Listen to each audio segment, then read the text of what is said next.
So let's talk about a wonderful story. Thankfully, it looks like it's going to have a positive outcome for wildlife in South Africa. But it's the scenario building up to it that's bizarre. It's a daring Uber driver has rescued a pregnant pangolin from smugglers. So you're wondering, how did this happen?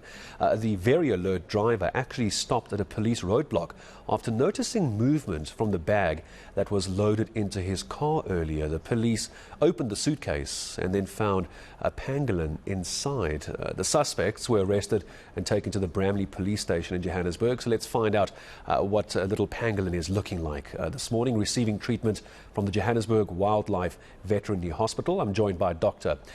Karin Lourens this morning. Doctor, good to have you with us. How is our little patient? It's a bizarre story, but glad nothing happened on the way and you were able to start doing what you do best. Morning, yes. She was actually in pretty bad shape when we got her. She was very thin, so I suspect that they had her in that suitcase for quite a while, possibly up to a week even. But thankfully, with some intervention and fluids, IV fluids and feeding, she is actually on the mend and eating really well now. And we did an ultrasound as well, and it seems like her little baby is also very healthy and thankfully should be okay. Because it's an important story, not just because of how it happened, and thank heavens for this very, very alert Uber driver, but just remind us, Doc, if you don't mind, just how endangered and how sought after pangolins actually are. And the fact you have a pregnant pangolin with baby still okay is very good news, of course. Yes, they're now seen as the most poached mammal on the planet, and they're rapidly going towards extinction. I think if we don't do more than we are at the moment, even though we are trying our best, I think within 10 years they'll be extinct.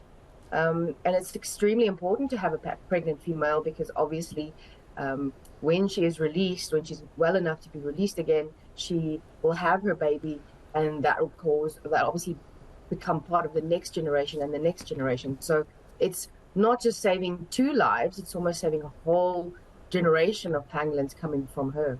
Is there, I might be asking a wildly ridiculous question, but is there any sense at all, Doctor, where this pangolin came from? I mean, obviously we know it was in the Uber, but do we know where it came from? Are they generally kept in a certain part of South Africa where it could possibly have come from, its natural habitat? In this case, I think foreign nationals were arrested. I'm not sure exactly where they come from, and oftentimes these pangolins are brought across from our bordering countries like Botswana and Zimbabwe, and then brought to Gauteng in order to sell them, because obviously we're seen as the economic hub, and people have this false idea that they will get more money if they sell it here in Gauteng. So we suspect that this one might have been either from Botswana or Zimbabwe. I mean, I don't mean to ask a ridiculous question as a follow-up to a ridiculous question, but we know when it comes to rhino poaching how devastating that is. But I think most people will understand the appeal around the horn. Well, I don't understand the appeal, but I think people understand why the horns are being taken.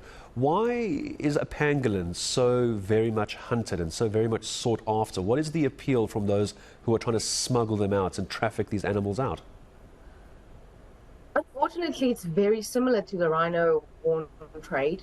The scales are used in traditional Chinese medicine, and it's an age-old cultural tradition. So, and it's a part of medicine of many products in mainland China and Vietnam.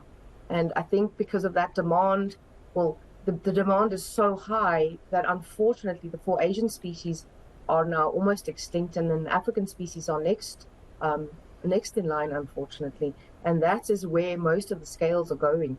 And it's all just the same as rhino horn. It's made of keratin, the same as your hair and nails. So it has no medicinal value, but unfortunately that cultural belief is there, and that is driving the demand.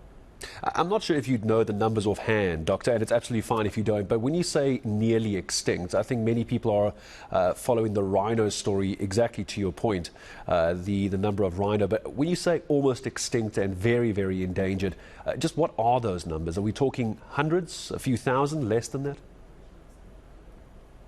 The thing is, we don't know because you can't count them. They're nocturnal animals. They live in burrows. Some of them live in trees. You know, when you have a rhino count, you can go up in a helicopter and count them.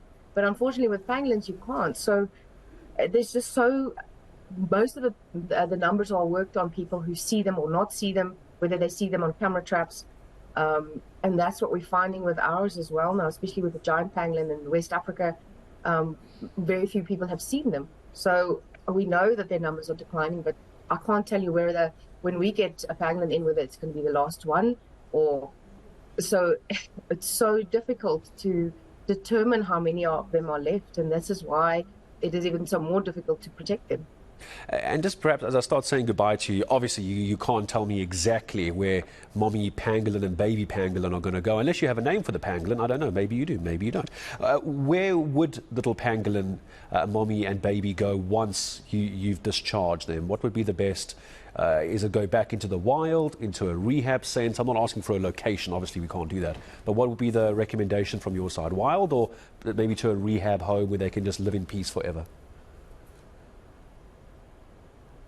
Bramley, because she came from the Bramley police station.